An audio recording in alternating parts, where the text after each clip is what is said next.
Welcome into the Fan Speak Network. I am your host, Justin Bruni. Joining me, as always, is my co-host and partner, Mr. Andrew, the TD King, Rob. Happy Monday, sir. How we doing? How we feeling? Yes, sir. Feeling good. Bit hungover from the old March Madness this weekend. Lots of basketball. And then here we are Monday, and it's dreadful because there's no more hoops on for March Madness.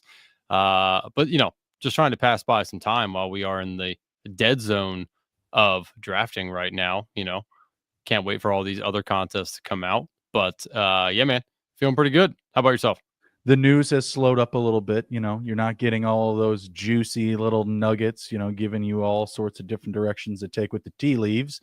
So yeah, it's quiet on the streets, but we're still active. We're still out here getting our drafts in, getting our takes in. Tonight we are going to be covering the RB dead zone, popularly known as RBs drafted between rounds 4 and 7. Maybe we'll stretch it to 8. I think we've got a good list of guys to cover tonight that have some, looming situations, maybe to the NFL draft. You could see some movement there for some of these backfields. But diving into some of these like really important picks, because it's, kind of identifying like what your team is at a certain point, right? Like once you go 0 RB, it's time to start drafting some of these mid-round running backs. And likewise, if you are, going RB heavy up top, you're trying to fill in like, which one of these guys is, going to be the home run to really leverage my top, 1 or 3 picks of running backs taken before rounds 4. So very interested to see how this conversation is going to go tonight. I know we brought up some of these names in the past. I know that you're high on a few. I'm high on a few. Excited to get rolling in. We can check with the chat. Jamie said that he was in here early talking about Negan and Glenn's Baby Mama series. I'm a little behind Walking Dead. I haven't watched a new episode in probably the better part of a decade, I'd say. So I'm pretty far behind. I did definitely see Glenn get his face smashed in, so it's weird. Spoiler alert. Negan and Glenn's Baby Mama, they got their own show, but it's a show about coming together, and that's what we love to do here in the Best Ball Street. So please, no one cut my head off. I want to keep that attached to my head tonight. Or beat me in with the baseball bat. We got Steven WC checking in, a regular now in the chat. We appreciate you coming back, Steven. And Mike Robb, the chat overlord. Bruni coming out hot. You know where he's sitting on this all weekend. Yeah, maybe I was. I really wasn't. It was more of a yesterday thing. Appreciate that, Meg. Appreciate that. Let's go ahead and dial in. Let's smash the like button, share the video, and follow the Fan Speak Network. Andrew, we are 10 followers away from 500. I can practically smell the 500 celebration show. Okay. Like it's in the air. So let's see if we can clear a couple of subs tonight, ladies and gentlemen, and march on to 500. We'll also give away $500 in prizes, various prizes, that is, cocktail playbook, all things alike. Again, let's go ahead and smash the like button and get on it. Let's get to following the network. Andrew, any player that you'd like to dig into first? Any player ADP comp you'd like to dig in first? Anything from the details of what we're going through tonight that excite you the most, where you'd like to lead off? Oh, man. You know what? Just to keep it easy, let's just go down the list that you have provided in the notes here on the video. So if you guys want to check those out, they are in the description. But Bernie, yeah, let's just start at the top, buddy. Ken Walker, Zach Charbonnet? No, Pollard Jones. Tony Pollard and Aaron Jones. Tony Pollard, I think they're going pretty similar ADP They now. are ADP 85 for Pollard, 84 for Jones. Yeah, exactly alike. Between the two, do you have a favorite? No, because I like them both for certain reasons and do not like them both for certain reasons. So no, I think between the two, if you asked me, like I would be pretty close to exposure on both of them, maybe somewhere in the 10 to 12 range at the end of all said and done, if they happen to stay around those same ADPs. Aaron Jones, he's coming off a career season and put up 1,100 rushing yards, averaged 12.7 points per game and half-point PPR.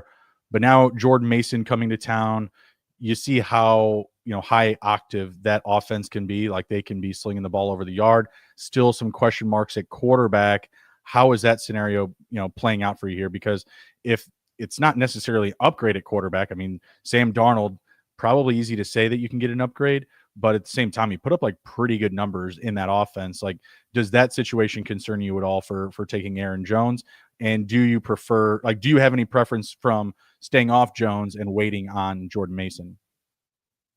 No, it doesn't really like keep me from wanting to take Aaron Jones. The situation is definitely a little bit more hairy now Mhm, that Sam Darnold isn't there. Darnold was good for the offense overall. So it is a little hairy. So bad for Aaron Jones that we don't exactly know what the quarterback situation is going to look like, how mhm, that's going to play out. Are they going to be able to move the ball and get him into situations where he'll be able to, have scoring opportunities? So that's kind of a knock on him, but at the same time, they may lean on the run a little bit more. So maybe he sees more opportunities, and mhm. the hope is that they do get him into those spots that he will be able to score within the 20-yard line. So good and bad for him on both there. 255 carries last year. Again, a career high after just 8 seasons in the league. Doing it in year 8, that's very interesting and very counterintuitive He to did most running back experiences. Yeah, he did average 12 point. Again, this is weeks 1 through 17. He did Mhm, average 12.9 PPR, or I'm sorry, half point PPR mhm. points per game, ended up with 206 in total. No, you love to see that. Like I said, again in year 8, Steve in the chat saying the move to McCarthy would actually help Jones. I think it definitely raises the boats, yes, for Mason and Jones alike. I would expect some regression in these numbers. I would say at this ADP in round, like end of round 7, beginning of round 8, I would say they're both buy candidates. Are with, again, tea leaves here. Cam Ward going to the Titans, does that do anything for you to push Tony Pollard ahead any more than this ADP? Like, if that's what happens and plays out, would you move Tony Pollard up the board? Does that improvement to the offense do enough for Tony Pollard stock to move a little bit? Yeah, and Pollard's valuable on his own. We saw him, be pretty good at spurts throughout the season last year. Barring any injury, he does seem to he gets a little banged up, and so does Aaron Mhm, Jones. So I mean, kind of knock on both them a little bit, but yeah, at full strength, Tony Pollard, is a very serviceable running back. And again, like when you're taking him, as an RB 2, 3, depending on how your build looks with the zero RB approach, it's a guy that can get you some spike weeks, right? Like I think that mhm. there's enough meat on the bone there for that to happen. I would just say that his lack of consistency is concerning a little bit within the offense, and the offense can, I think, sputter at times, right? Like we've seen that for them now. So again, slight concern there, but Mhm. overall, an upgrade at quarterback or an upgrade in play calling, I think can help out Tony Pollard. Averaging 40 catches plus across the last 3 seasons. And Andrew, he's rushed for 1,000 yards in 3 straight seasons as well, Tony Pollard. I would say the upgraded QB would do him right. Between the two here, I don't really have a favorite. I suppose I would say leaning into Aaron Jones is better. I feel like across his career, he's still given us a better baseline of production. And he also has PPR upside as well. But again, in half point PPR, that's really not what you're leaning into. You want the touches and you want the touchdowns. Tony Pollard had, I think, he had 5 touchdowns last year. I can't remember how many Aaron Jones Pollard had. I think he also had finished something the similar.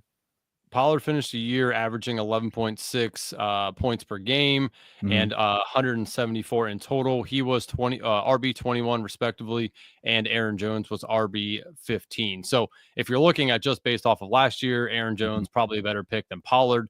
But situations for both of them slightly hairy. Slightly. You still also have Tajay Spears there as well. I will say both of them would be a buy for me at their current ADP. I think a trickle up for Aaron Jones would not be good, and I think I might also hesitate with a more expensive cost for Tony Pollard as well. Yeah, and Fans Football Garage is saying that he's on Pollard, generally an RB 2. He also says ETN's a guy I've been taking as an RB 3, but I'm a bit concerned from last year's performance. So, Bruni, question for you is: both these guys feel like they're in situations that can get slightly more muddied with an addition of some sort of rookie, with this class having, a decent amount of good running back options coming in. So, I guess if both of them happen to welcome in a rookie running back, and obviously we don't know who that would be. Which one do you think takes the bigger hit? I would assume Pollard just because Tajay I agree. Spears also does a lot of what Pollard can do, especially as a pass catcher. So I think he would take the bigger hit, and especially in an offense where you have a rookie QB. The offensive line isn't amazing. I think that you want to really kind of become a conservative play calling unit and not throw the ball a ton, and that's where you really need to divide up all the touches and have that depth at the position. So I would say he would be the bigger loser. They just extended Aaron Jones as well. So I think that there is enough juice there for him to come back and have, again, I think it'll be a regressed production overall. Maybe you're falling into like that 10, 11 points per game range. There should be some dip. Going into year 9, it's tough to, expect him to come back and progress after he just had a career year in total carries and touches. So I think that would be asking a lot of him. I think he was 9th overall for running backs for total touches last season. Yeah, and I think just overall, I think Jones is in a better spot Mhm. with an offense that can probably put up more points than what Tennessee is going to provide Pollard. So I mean, I think that just gives Aaron Jones a little leg up. Yeah, absolutely. What's the next combo we got here? Next combo we got is Ken Walker Mhm. versus Zach Charbonnet. Ken Walker going as ADP 58, and Mhm. Charbonnet is so he's roughly, I think, a couple of rounds later. ADP 104 for Charbonnet. Mhm. If you look last year, let me find them both here on Ken Walker Very, was very 26. similar production, yeah. Yeah, Ken Walker finished as RB 26, Zach Charbonnet RB 27. Ken Walker points per game though 14.4, Zach Charbonnet 9.8. That is because Zach Charbonnet did play about 5 games more than Ken Walker did, with Ken Walker being banged up. So if you look at their season totals, Ken Walker 158, Zach Charbonnet 156 total points. So I mean, really, Ken Walker only beat him by like 1 point. What is that? 1.8 points or something like that. 1.9. So honestly, like Zach Charbonnet overall better, but he did Mhm. play 5 more games. Did play 5 more games. I think you like the situation for Ken Walker, who was on pace for a career season. He averaged, what was it, the 14 fantasy points per game. Still had 8 touchdowns in 11 games played. You love to see that. We know that Pete Carroll's picking up the phone, trying to get him down to the Raiders. That would be very interesting. And that offense, that just, continues to grow here. Still kind of thought that they would go early, maybe Ashton Genty at 6. But I have seen the rumors that they've been picking up the phone for Ken Walker. If it doesn't happen, I'd like Charbonnet as a handcuff, but I'm not sure that you're drafting Charbonnet for standalone value without some type of move for Kenneth Walker. I'm not sure if the Seahawks are willing to move him or not, but he was playing very well last year before going down with an ankle injury. I am expecting him to come back. And again, maybe he doesn't reach like 14 fantasy points per game, but I definitely like him at his current evaluation, his ADP. I would easily believe he would clear, 10 total touchdowns, playing a full healthy season, whether that's with the Raiders, with a Pete Carroll that knows what to do with him, or the Seahawks from last year that, already used him very well. Yeah, when I look at both these guys, like things I notice is Walker has been very good as a starting running back. And Zach Charbonnet also, when he got the opportunity, very good.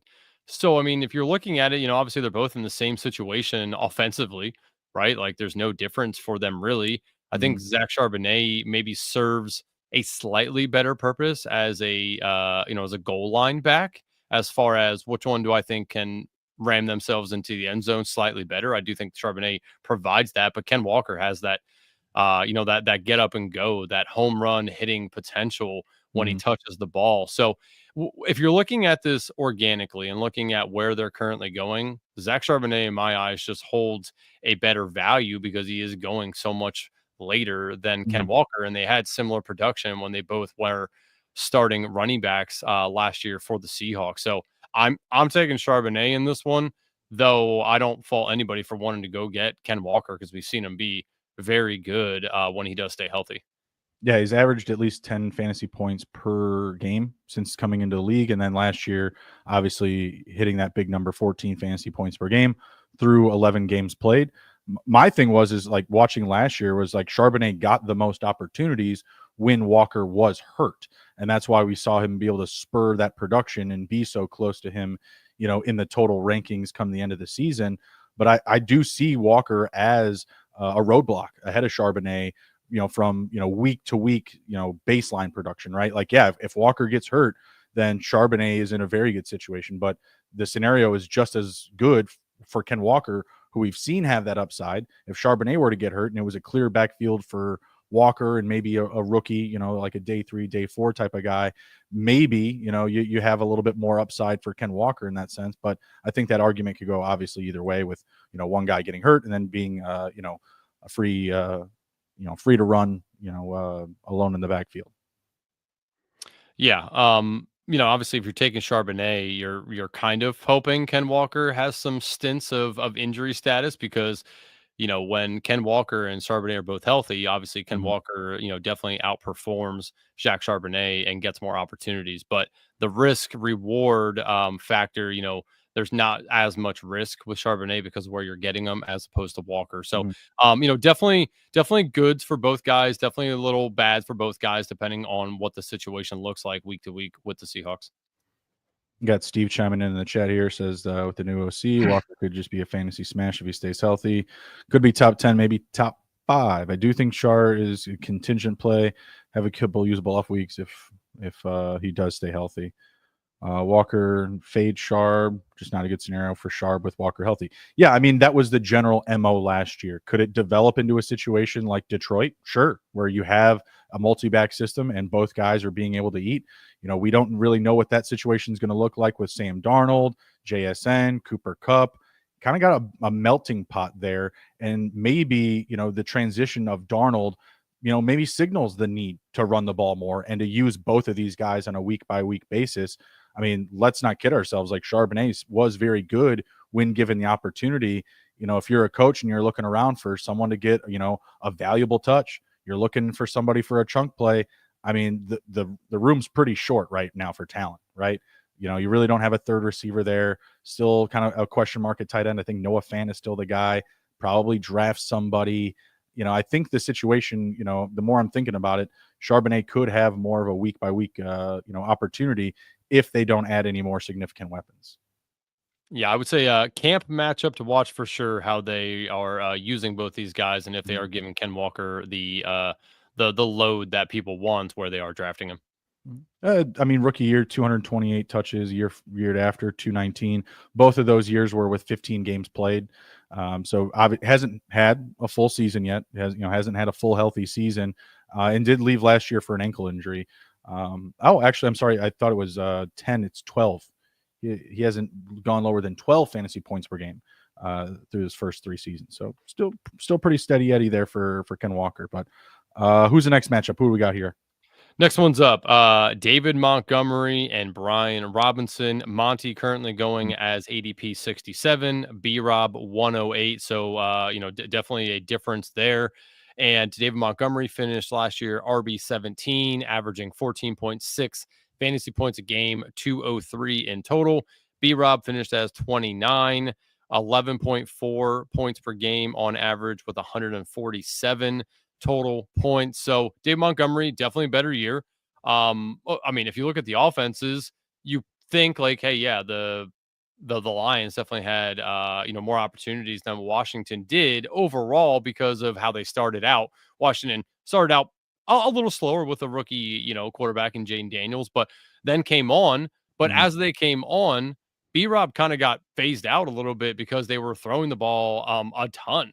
They kind of let Jaden Daniels just handle the offense in his hands, which as a fan I really liked. But for fantasy, B-Rob, kind of started to tilt a little bit, a little bit down. Like he had some decent weeks at the end of the year, but a lot of them were lower point totals. So it kind of helped at the beginning when they gave him a bulk of the workload because I think they were allowing Jaden Daniels to get his feet wet. I mean, if you look at B-Rob's beginning, 16.4, 14.1, 10.2, 18.8, 13.8, 13.1, 8.1, 13.7, and then it went downhill. Then he just had a couple weeks where he had 2, 1, 7, 10. Like he had a couple of stinkers in there as it went on. And that was even without Austin Eckler at the end of the year. They kind of started to put in Chris Rodriguez and some of these other guys that people were like, why is he in this game? Like, Jeremy what is happening? McNichols. Yeah, like what are we doing, right? And I think that they were just kind of using anybody that they could at the That end wasn't of Brian the year. Robinson Jr. Yeah. So, I mean, tough to tell what's up with Brian Robinson. I don't know. I haven't gotten a real good bead from Washington if they are going to select a running back. If they do, I don't think it's a top 1, 2, or 3 round pick. I think it'll be later than that if they do that. But yeah, I mean, B-Rob definitely good when they gave him the opportunities. Just kind of wasn't there at the end of the year. Dave Montgomery, though, I mean, you want to talk about somebody who was steady Eddie the entire season. I mean, 15.8, 15, 19.7, 14.5, 20.5, 6.5, 14.4, 11.1, 12.1. I don't know if you can tell what's going on here, but this dude scores double-digit fantasy points every week almost. It only didn't happen 2 times where he actually played that he didn't reach double-digit fantasy points. So Dave Montgomery definitely, I mean, do you think that the roles for Monty and Gibbs change? Like, I've seen people talk about this. Like, is Gibbs going to truly get more and more work? Like, I could see it. Do I think that that's a smart play? No, because Gibbs is so good. Like, if you give him more and more and more work, that's more and more opportunities to get hurt. We saw Dave Montgomery get hurt. So I don't really feel like they should do that. Could they, though? Yes. Change an offensive coordinator. Like, you never know what's going to happen. But I feel like for all intents and purposes, Dave Montgomery's locked into that role that he has been with Detroit. So I think that that's good there as well for him. No, he is a lock at his ADP versus Brian Robinson. You would need to give me a much bigger discount on Brian Robinson Jr. To take his ADP over at whatever really I'm paying for Montgomery. Montgomery's counterpart in Jahmyr Gibbs is a top 5 running back. He's number 4, right ahead of Ashton Genty, or number 3, right ahead of Ashton Genty, I believe. So if something did happen to Jahmyr Gibbs, the upside for David Montgomery is legitimately top 10, maybe even, dare I say, top 5 with just the overall rushing upside. He's already averaging 14 fantasy points per game through the last 2 seasons with Detroit in this split back role. So even if he were to, regress to 12 or 11 fantasy points per game, you're still very happy where you're getting him at your ADP. And it's a very useful roster utility to get that type of solid baseline at running back at that draft value. So I feel like he's a very important pick, really, in every draft, because it's kind of a freebie. You know how they're going to use him. They're not going to overload Jahmyr Gibbs with the contact touches, short yardage, in the red zone. Yeah, we've seen Jahmyr Gibbs have some rushing touchdowns on the inside and, inside the 5. Yeah, it happens because they split the responsibilities and they make defenses second guess themselves, which they will continue to do, and will prop up and continue to prop up the floor for both Gibbs and Montgomery. I mean, Gibbs is got ungodly expensive, obviously, a top 3 running back. I think it's a bit much when you have David Montgomery there, but tell me you haven't made the click. Tell me you haven't not drafted Jahmyr Gibbs. Of course we have, because the offense is bountiful with opportunities. They're going to pass a lot. They're fearless on 4th down. That's a ton of, check marks in our direction here to, grab all these guys. I love Gibbs, Amon-Ra. We're always, sprinkling in J-Mo and Laporta. And most importantly, David Montgomery, because he's like a walk-in touchdown to 10 touchdowns in fantasy. It's kind of ridiculous. Brian Robinson, I think he does get some competition via the draft. I think that is definitely on the way, and I don't think that it needs to be like a prolific pick. I definitely could see it being, a round 2 or round 3 pick. Probably even later, like round 3, round 4. I don't even think they would need to go as high as 2. They'll find somebody that they can implement in there. No dissimilar to the guys that they're just randomly tossing in, like Chris Rodriguez and Jeremy McNichols. Like, I'm with you. What are you doing? Brian Robinson, you want to talk about consistent Edward, 797, 733, 799. Those are his rushing yards through his first 3 seasons. It's been a while since he got shot, all right? It was impressive year 1. He's going to have to pull something else off here. Like in The Sopranos, the guy goes to like the mom's like, hey, man, can you shoot me? I get way more street cred if you just shoot me, just nick me. That's not how it winds up happening. You can obviously guess. So I don't know, 9 fantasy points per game. Rookie year 12 2 years ago, 10 last year. Hard to anticipate what to expect there. Yeah, I'm just like I wonder if he fell out of favor with Cliff Kingsbury at some point, right? Like I know he had some issues throughout the year within the offense on certain things. So I think he just fell out of favor a little bit. Does he regain all that in camp?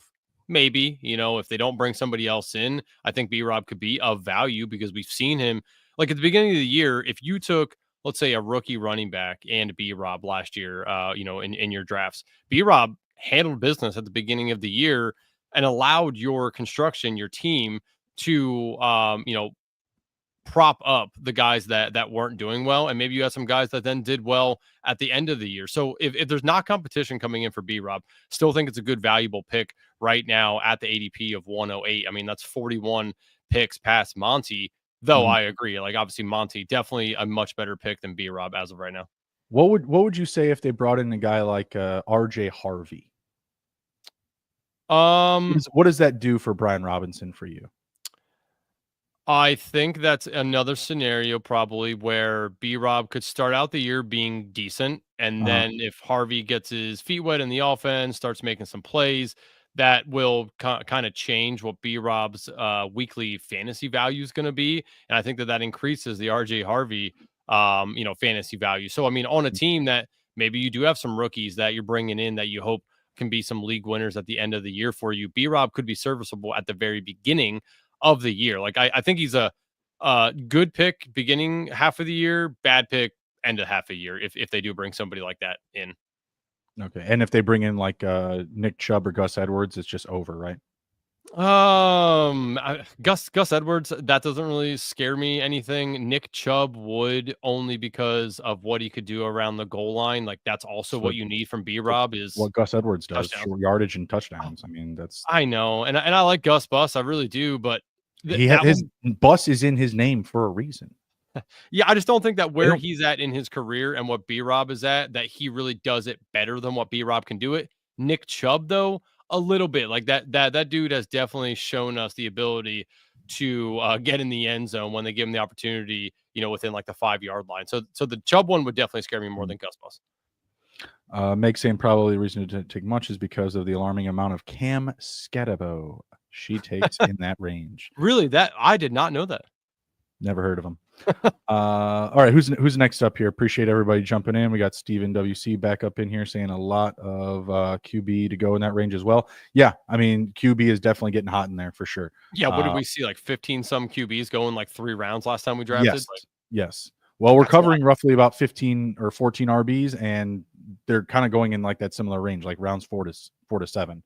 Yeah. The quarterbacks are going more heavily at the back end of that, like 6 through 8, like a lot. Yes. All right. Next up, we have Alvin Kamara, currently ADP 58, and Joe Mhm. Mixon, current ADP of 49. Where they Mhm. finished last year, Alvin Kamara finished as RB9, averaging 16.5 points per game, 231 points in total. Joe Mixon finished as RB13, 16.9 points per game, 219 total. Mixon did miss 3 games. Alvin Kamara has missed 2 games. Mhm. So pretty even between the two. These guys are going around 5. It's sounds like pretty good value, no? I Yeah, mean, I mean it it's could be. just I the mean, it's just the old man narrative that we got to get around. this is accurate. That is always scary. But I mean, Kamara, like what really has changed for Kamara? Not too much, really. I mean, Grab Brandon honestly, Cooks. He's in trouble. I do like Brandon Cooks going back there on a side note. That is, I Yeah, I think know. that's good for Brandon Cooks. Obviously we're big Brandon Cooks supporters here on the show, so I like that move for them. But I mean, as far as like running backs, what they have done there, nothing really of note. Could this team draft somebody? Yeah, because Kendrick Miller's probably not it, and Alvin Kamara again, old But man now. isn't Dennis Allen gone? Yeah, Country yes, Miller's gonna be fine. He's gonna be fine. maybe, maybe. He'll have a roster spot. They Yeah, I mean, with the change of play calling, offensive coordinator, coach, all this good stuff, probably good for Kamara a little bit. Also, might be bad because they might bring somebody in. Nah. So yet to be determined. Joe When in Mixon, doubt, throw it to 41. When in doubt, 41 yes. and out. Dump Like it's and honestly, simple, like stupid. that holds a lot of value for him, right? Dump down Derek knows I'm just gonna go ahead and give it to Alvin Kamara. He's like, oh man, I can't pass downfield, Alvin Kamara. Oh, look at that short. No, Alvin Kamara. Oh, I And got if a guy Alvin open Kamara's downfield, not Alvin there, I'm Kamara. throwing it out of bounds because the team can't intercept it out of bounds. Oh, Underrated approach. Derek such Carr. such an easy thing to bet on is Alvin Kamara catches throughout the year. That Nice and Derek nice thing Carr about him. throwing it out of the end zone. Yes. And then Joe Mixon, what has changed for Joe Mixon? As of right now, not a lot outside of them just getting rid of their offensive linemen. They're like, nah, Larry Tunsil, you can leave. Nah, we'll get rid of a guard. We'll bring some other people in. That's slightly scaring for Joe Mixon because they had a decent enough Hey, offensive line. keep in mind, Joe Mixon still looked like lightning, all right, with the Bengals when they had no offensive line. Just saying. He did. Do you know how many weeks Joe Mixon had above 19.9 fantasy points last year? Remember, he missed 3 games. He finished with 15 points per game with 14 games played, and you're asking me how many games he essentially had 20 fantasy points? Yes. I would say 5. He had, hold on, 1, 2, 3, 4, 5, 6. 6 Damn. above 20. Then he had one at 16.6 and another one at 16. So he had a lot of weeks that were like winning weeks for you, like as an RB1 or 2. Right. What about Alvin Kamara? How many above the 19.9 threshold for him? I think he finished with, was it 14? He finished with 16 last year, and you're asking me how many over 19 again? Yeah. 14 games played. I'm going to say 5. He had 3. Yet he scored 22 points more than Joe Mixon. So like it's funny. Like, what do you want? Again, like we had this conversation, I think it was Godwin and somebody else on our last show. Do you want the steady guy that's going to get you a decent amount of points every week, which is Alvin Kamara? Do you want Joe Mixon, who has the ability to win you Dud, weeks, a little. right? Dud or win you weeks, like kind of boom or bust, right? So again, pick your poison here. Both of them going fairly close to each other, 9 picks apart. Round Again, 5. I think that's pretty good draft value. Yeah, and I think this is the things that people should think about when you're drafting is, all right, what does my team need? Do I need is this my first RB? If this is my first RB, I may want to take Kamara. If it's not, and I can, go through those low weeks with Mixon potentially, I probably go take Joe Mixon because of the weekly winning that he could do for your roster. So again, roster construction truly matters. Make sure you're thinking about that when you are going through and drafting. Look at your team and see what it needs, not what you want necessarily. Let's say you start off with receiver. Let's say it's Brian Thomas, Drake London, Marvin Harrison Jr., and then you go Chase Brown in round 4. Does going Chase Brown affect your pick? Like Chase Brown was kind of like the new generation of Alvin Kamara last season. He was used as a heavy threat in the passing game, touchdowns, receiving, rushing alike. Or do you mix it up with Mixon, pun intended? That's I think Chase Brown's a good one for you to bring up because he had 4 weeks of 20 or more. So he's right smack dab in the middle of both them. At that point, I probably still take Kamara because I want that steadiness there. If you go hero RB and have you grab Bijan or something like that, then I probably go grab Mixon because I have already that anchor there, which I think B-Rob is. Bijan is better than Chase Brown on a week-to-week upside, right? So I don't mind going and taking the mix in there and have some of those like week winning scores from Mixon as opposed to what Kamara might be able to provide to you. So yeah, I think that's a good one. I would take Kamara there with Brown. Side note, I still see Chase Brown's value getting a little bit more affordable right now. A round 4 pick.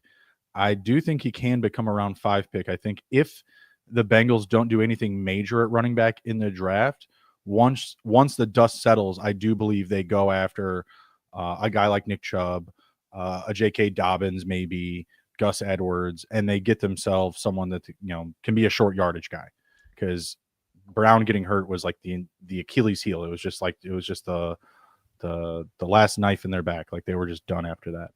Khalil Herbert was not getting it done. That's for sure. Yeah. I will say both are a buy at their ADP.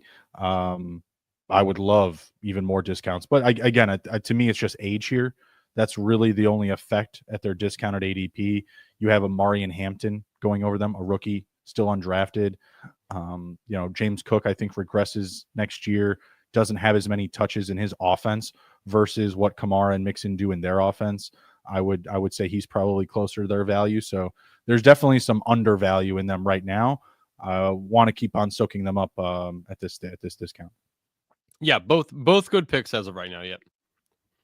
All right, next pairing up here, we have Jaylen Warren and Ramondre Stevenson. Jaylen Warren currently going as ADP 86, Stevenson ADP 93.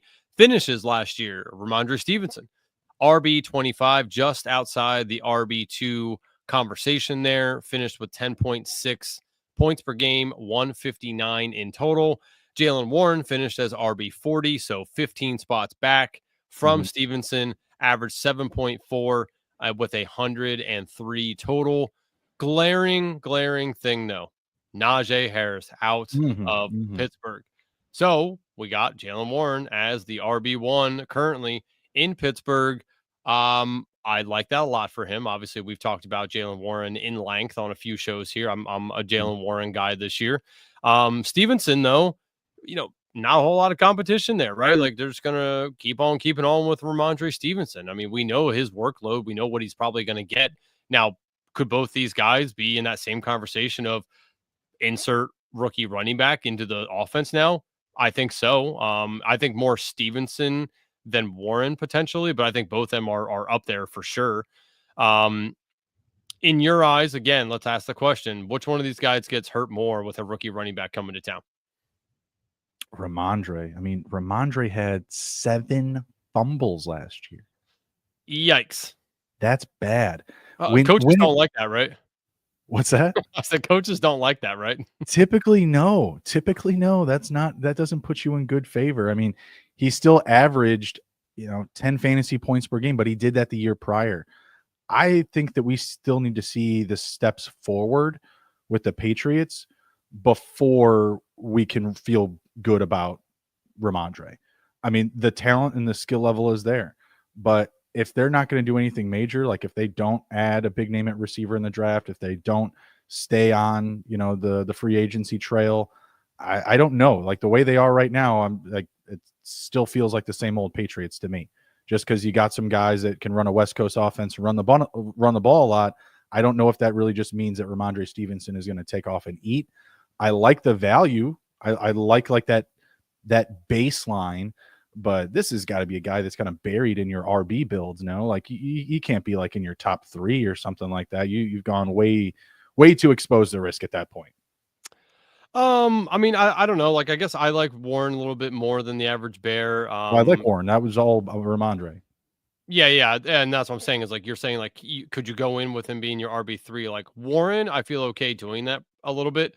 Stevenson, I don't know. I guess it's okay. Yeah. I guess it depends on who your top. Your answer could change though. Your answer could change if they draft a rookie and get a free agent in yes. Pittsburgh. Definitely. Oh, yeah, 100%. I mean, just as of right now, like I like to set up for Warren. Fantasy Football Garage says tough clicks. I have low confidence. They both don't get backfield competition. We've alluded to this now. Steve says I feel better about Stevenson. I'm not sold that Warren can be a full-time guy. I think that's where I'm probably different than like what Steve is saying is I think Warren can be if they give him that true opportunity to do so. I just don't know if they will because again, like I think competition. Arthur Smith, like. Who is he? He's going to let Jaylen Warren be a dog? I mean, like Arthur Smith. I have Bijan Robinson and Tyler Algier. Let me make sure I get Tyler Algier work. That's what I'm saying. Like and I almost feel like that's why we haven't seen Aaron Rodgers ink a deal yet. There's got to be something going on there with Arthur Smith. He's got to be the blame. It can't just be Aaron Rodgers being, a diva. It can be that, but Arthur Smith has a role here. I know it. Yeah, Meg says I haven't taken much of either, but I'll take some in the main best ball drafting season if Yeah, either what RB doesn't get tough competition in the draft. exactly. Like I think that you might be getting a value for either guy because yes, if Jalen Warren survives not getting significant competition, that's great for him. He's a great value right now. I think we all believe that the Patriots are going to do something. They're going to add another running back. Yeah, I agree. I think both of them get something behind them. Mike Robb says, "Damn, Andrew out here saying Steve is wrong, going strong at the boss." Not saying he's wrong. We can have differences. I feel like I'm okay. I'm more okay with Stevenson as a full time guy than most people are. I feel like I'm on the island, not Steve for sure.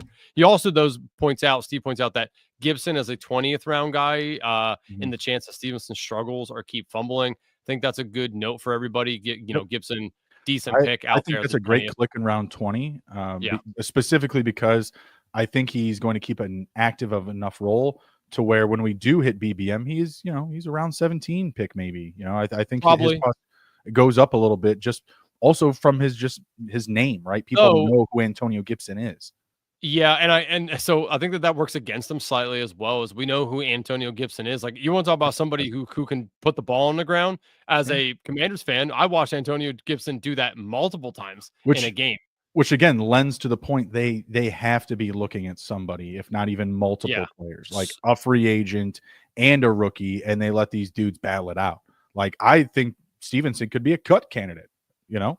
Like I'm Uh, not sure what he's owed or how that plays out, but I think the situation could get to that point. I'm not sure that he's a cut candidate personally. I think he can serve a purpose in other parts of the football team. Like I mean, again, like we've seen him be in special teams as well. Like I don't think Mhm. he's a cut candidate as much as I think that he could fall out of draftable spots come best ball season here. If they do add somebody, like if right now he's in the 20th round, if they add somebody of note, like he could be somebody who goes undrafted in these drafts. So I think right now it's a good click, but if the competition comes in, like Antonio Gibson is no person that needs to be kept as RB2 on a team. Mhm. So, tough to say, but you don't need to walk it back, Andrew. We heard you. Steve was dead wrong. You are right. And I can't believe you said his stance was laughable. Can always count on Mike Robb Always gonna bringing in hold the old your comedy. goals, yeah. All right. Next one's up here for us. Isaiah Pacheco, current ADP 100. Travis Etienne Jr., your boy, ADP 102. Let's check the tape last year. And I don't even know if I can find these guys in Fantasy Pros finishes here. I mean, goodness gracious. Where Pacheco right here. Pacheco finished as 61st. Not good, Bob. 7.3 points per game, 50 total, but he did miss 1, 2, 3, 4, 5, 6, ETN 7, had 8, 7. 9 games. He missed 9 games. Travis Etienne is, oh boy, where's he at? I don't know, but he has Travis Etienne. 7.4 fantasy points per game to Pacheco 7.3. That's awesome. That's perfect. He finished as RB 39, averaged again 7.4, as you just said, 103 total. He himself missed 2 games, and fun fact, had 1 game where he finished with negative points. Also Nice. not good. Don't love that. Probably fumbled and got hurt. Calm down. He better hope so. um, yeah. So I mean, again, they're going 2 spots difference. Mhm. Oh, Bernie, take this one. This one's ugly. I still Where are we think that starting here? ETN has a very safe floor when it comes to pass catching upside, and I think that's going to stay consistent as a necessary threat needed in this Liam Cohen offense. So again, I'm still all in with Travis Etienne at his ADP. Finished as RB3 the year prior, 14.9 fantasy points per game, down to 7.4, exactly cut in half from 23 to 24. I'm going to say he bounces back up to 11. I think that the newer rushing upside with Liam Cohen at the helm. Again, he massively improved the Buccaneers rushing attack, went from dead last in yards per attempt in 23 to first in 24. I think that speaks volumes. And I think that, again, ETN can thrive in this offense, even alongside a Tank Bigsby who will, probably have a role carved out as well. Yeah, like I don't like touching. I'm with the chat here. Chat saying Meg says neither do both of these guys. Answer is C. Cam Scatterbo. Stop. Mike Robb says the answer to this one is rookie RB. Don't even touch Pacheco. ETN. Steven agrees. Like I'm kind of with the chat. Don't really want to take either one of these guys. I think both these guys Boo. are in Boo the the ETN slander. Clip it and save it. Do it. Boo the ETN slander. I'm with you. I'm with you with Pacheco. They just don't stop giving their good players competition. They're like, what? Xavier Worthy. No, we're going to trade for Juju Smith-Schuster. He's familiar with what we do, which is be incredibly boring, right? Like, what the hell? Travis Kelce. Yeah, we're just going to keep using him as kind of like a distraction, the annexation of Puerto Rico type of thing. Like, it's really aggravating. They signed Elijah Mitchell. I mean, don't get me wrong. I love me some Elijah Mitchell, but they are going to absolutely muddy this situation. We've talked about it before. Even Kareem Hunt, has been re-signed and brought back. It's ridiculous. Yeah, maybe the Jags bring in another running back. The new regime has no allegiance to either of these guys, obviously, and Tank is deeper in his contract. But again, like 2 years ago, ETN didn't do much on the ground. He only averaged 3.8 yards per carry, and he finished as RB3. Like, the guy's got juice when the ball is in his hands. And if they can get him going in the passing game, I think he creates a very unique weapon for the Cohen offense, especially the way it's shaped out right now. Like, I think if anything, they need to go get a receiver. I don't know why we're all bought in that they need to go get a running back. Sure, that makes sense for, a play caller that has, very good track record with running backs, especially out of Bucky Irving and Rashad White. But I don't see why they wouldn't want to spend a higher draft capital on a receiver per se. Yeah, I mean, they unfortunately both these guys, can definitely have some competition come to town here. I mean, for Pacheco, Kareem Hunt was re-signed.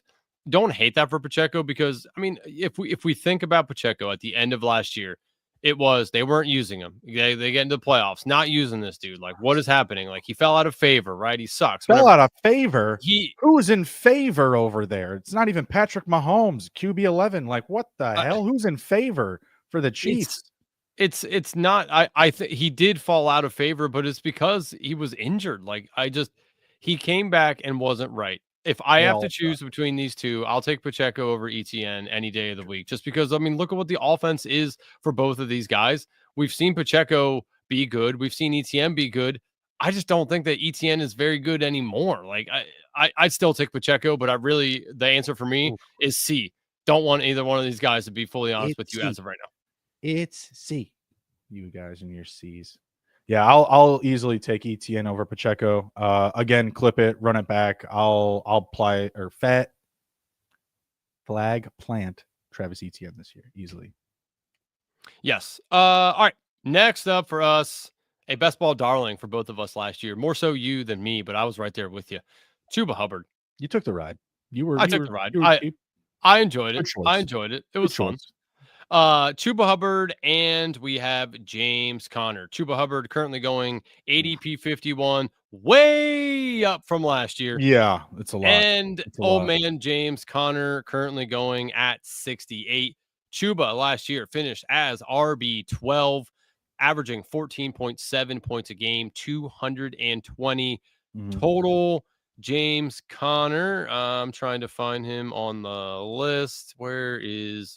Good. Oh, James Conner, RB10 last year, averaging 14.4, 230 total. So pretty close, pretty even for both them guys. Again, you're getting a little bit of a discount in the draft right now with James Conner, but Chuba Hubbard definitely younger than James Conner. Bruni,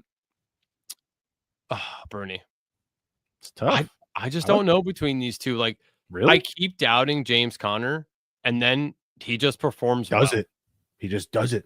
I'm a guy that generally doesn't like to take guys that were drafted way down here last year and now are drafted way up here this year. I know. It's a tough call for me between these two. I agree. Listen, Chuba should be cheaper.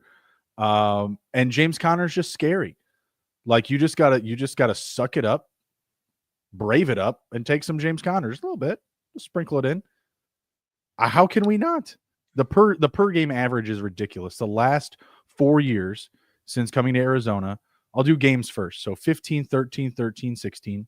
It's pretty reliable, right? 22 and 23, missing a chunk, missing a chunk, not great, but when healthy, 15.9, 13.6, 14.5, and 14.4. That's almost identical production through the last 2 seasons through his last 29 games played. What stood out for me last year was the pass catching upside. Like, they have to get another weapon in there at receiver, and I think that diminishes some of his pass catching upside. Caught 55 passes last year. I don't expect him to run that number back, and I easily see him clearing the 1,000 rushing yards, even with a little bit of, like, as long as he's healthy, I guess, is even with like a diminished role, a few less touches here or there, but they have been absolutely riding him. You just got to suck it up, brave it out, and take a little bit of James Conner. To Chuba, yeah, I'm with you. Like, I kind of want them to do more, like to draft somebody too. Who did they have? Rico Dowdle behind him? Like, it's not sexy, but it's enough to concern me. Like, Rico Dowdle rushed for 1,000 yards last year. Like, he was no slouch for the Cowboys. They were just idiots and didn't want to pay him. I'm very concerned about Chuba's ADP, not so much the player, because I do believe the offense takes a step forward. I think Bryce Young takes another step forward, had a great finish to 2024. I think they sparked that again early 2025, which is really what they were missing. I mean, people shortly forget that Bryce Young was benched last season. Andy Dalton came in and gave like Deontay Johnson his best performance of his career, and then both of them rode off into the sunset. Andy Dalton still has a job, just, spoiler between those two. But this situation's evolving, I don't think, in the best way for Chuba. I still think they get another weapon in the draft. Doesn't have to be at running back. Could be just a tight end, another receiver, somebody that can start and soak up touches. You're bringing in Rico Dowdle. I'd like a discount. I'd give me a round. I'd appreciate 2, but even just 1 round, I just feel like it's so high. Going as like in the mid 50s, right? Who's that? Chuba. Yeah, 51, so early. But Meg's pointing out here that she did notice Chuba's price coming down in the last week or so. It should. By the dip. Yeah, I mean, I agree. Like, it should be coming down. As it comes down, I will get more and more Chuba, because I do believe in Chuba. I think that he's a pretty good running goes back. down, you're going to get more and more of it. That's awesome. That's right. He get down on it. Yes. Chuba Hubbard last year had some nice weeks for himself. Had a 25.4, 20.1, 15.5, 20.2, 22.9, and then week 16, 30.5. He knows how to get you some fantasy points, right? Now, James Conner, on the other hand, very steady Eddie, coming in here with some nice weeks himself. 17.8, 18.9, 17.8, 16.2, 19.8, 20.2, 28.3, 24.6, a ton. It's just, I don't know if I trust James Conner. Like, I trust him. He has proven me wrong time and time again. It's the health. It's Trey Benson's there. Like, are they going to do something more with Trey Benson this year? What is the minimum amount of games do you think James Conner has played in any season? The shortest season. What do you think the shortest season he's played? The lowest amount of games? 13. Lower. 10. It's 10, but that's like 13's really like not that low. It's not like he missed a full season. Yeah. He's at least always played at least half a season. Yeah. Sure. Yeah. Saying that even out loud doesn't sound smart. Like, oh yeah, sure. At least you got half a year out of a guy. That half a season. Yeah, sure. Oh, just hope he plays, the last half, and then you can put him and B-Rob together. He's always averaged double-digit fantasy points outside of his like first year as like not doing anything. Like he had 32 touches his first year. Every year after that, he's at minimum averaged 11 fantasy points per game. Very hard for me to stay away from James Conner. Again, you get any sort of discount. I really don't care who they draft. Like I would still bet on James Conner in that offense if they drafted a running back. Yeah, I mean he's been very good. Which would be silly because they need a receiver. Yes, I like Luther Burden to the Cardinals or Egbuka. That would be fun for Kyler for sure to have that as well. Sure. With them, James Conner also catch less passes. Discount. Give it to me, please. Yeah, I mean, and again, like Chuba doesn't have to worry about Jonathan Brooks this year. He's going to be out. Obviously they have Rico Dowdle there. Do they really sign somebody else? If they go out and draft another rookie, I think that tells us how serious Jonathan Brooks' concern to them is. So we'll Well, see if they he's not do that. playing But next year, so they have to get another guy. They will get another they, guy. It won't yeah, just but I be think Chuba and Rico.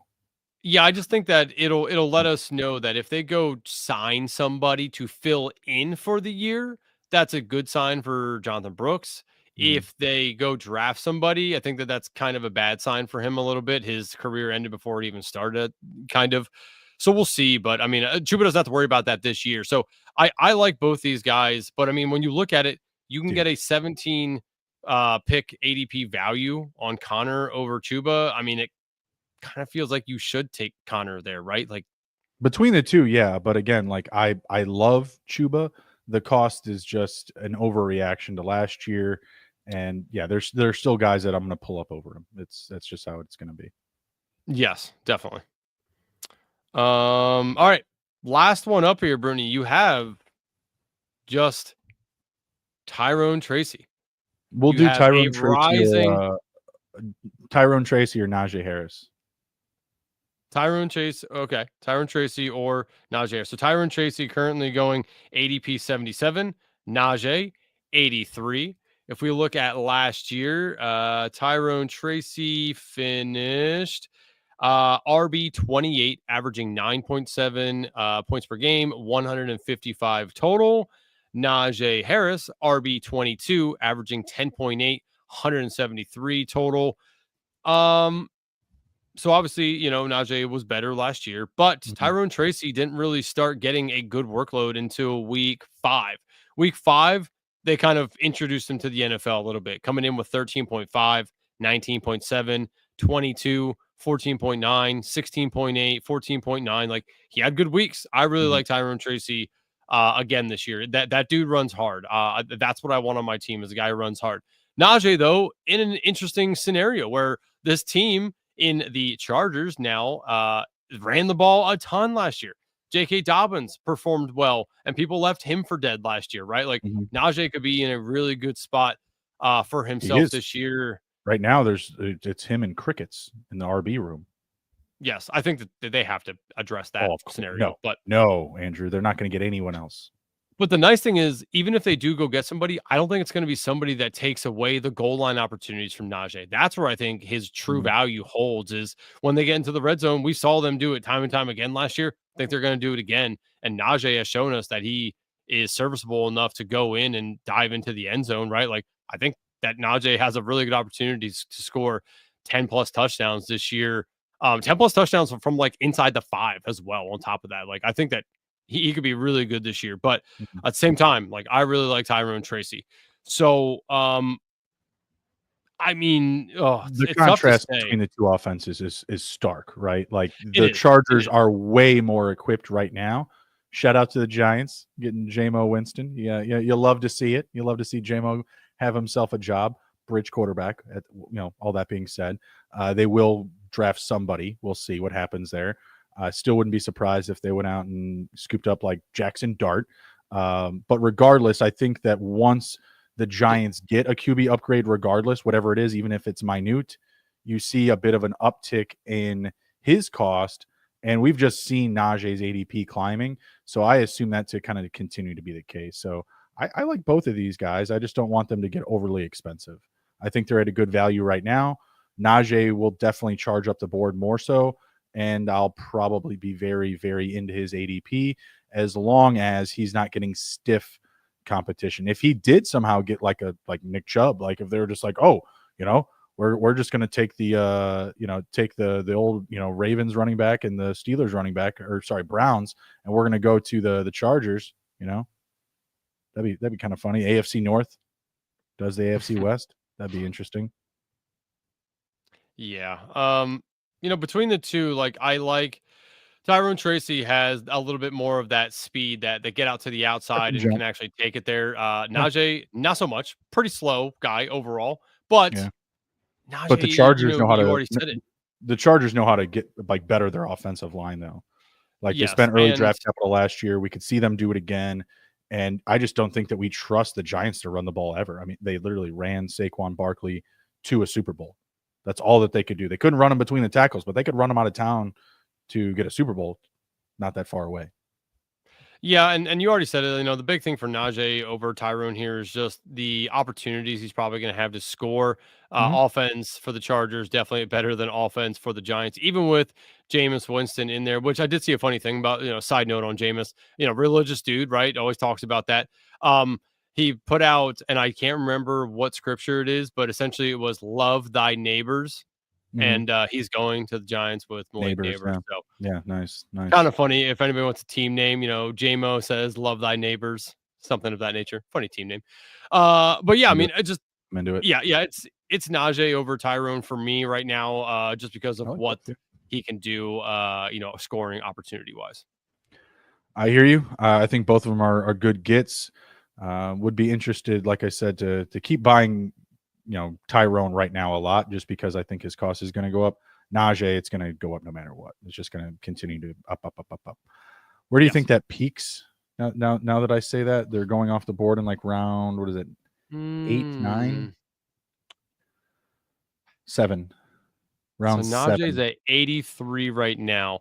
Are Like we I could assuming they probably see him add? get up to 6 for sure. Are we assuming that they're adding a rookie or adding veteran presence? Najee? Yeah. Well, let's say pass catching rookie.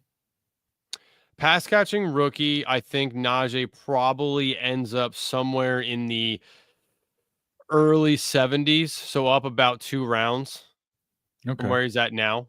Yeah, I mean, I could see round 6 with that group of like Montgomery and James Conner.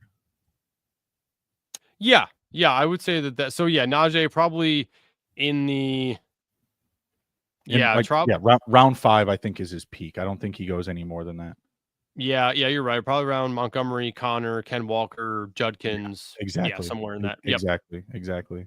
I mean, the landing spots will shake out for those guys, but I think that those guys fall like Judkins, Amari and Hampton, as long as they go to some type of split scenario, I think that their ADP is going to come down.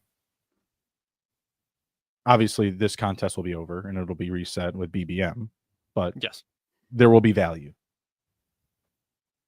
They shall fall. I think that's all we got here, Kip. That is, yes, we did go through the list. Again, if anybody wants to go back through and see the list, it is in the show description notes there.